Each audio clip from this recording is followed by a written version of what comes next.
What's up, everybody? Michael Massie here, joined by Jack Swansey. We're here for Frontstretch.com at Long Beach, where we just watched the Acura Grand Prix of Long Beach. The NTT IndyCar Series just had an outstanding race. Jack, what'd you think about that race? Well, I think in a lot of ways it was peak IndyCar. What we had was a yellow flag pretty early on that split the leaders onto two separate strategies.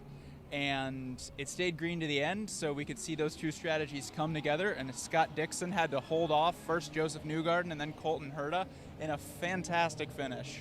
And he was able to do it. Scott Dixon, we talk about an IndyCar a lot. Death taxes Scott Dixon on a fuel save.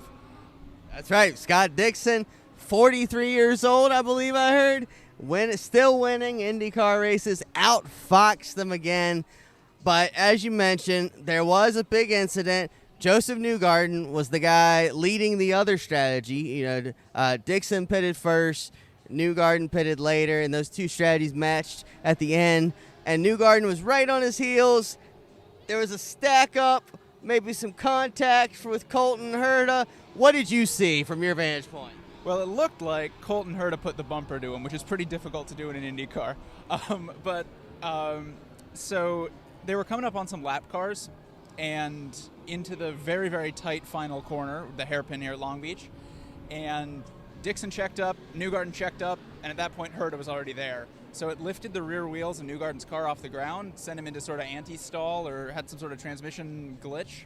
And that let Herta and then Palou sneak by Newgarden in the closing stages. And it looked like Newgarden really had a shot to take the fight to Scott Dixon, and he ended up fourth. Now, if you notice, all the major teams were up front there at the end, except for one. Aaron McLaren was nowhere to be found. What happened to them? Of course, there was that incident early on. Pato O'Ward and Alexander Rossi, they got together. What do you think happened in that situation? Well, Aaron McLaren struggled all weekend. If you look at the results from qualifying, they were not up there with the rest of them. And Théo Pourchaire never raced an IndyCar before today. Ended up 11th in a pretty strong debut for him, although Pato O'Ward just, after that first contact, did not do well. Alexander Rossi got the worst of it at the beginning, was pushing through much of the day to try to recover, but never could really move back into contention with the leaders, as it was Dixon versus everybody else on the other strategy, and Aaron McLaren was just the fourth, if not the fifth team out there today.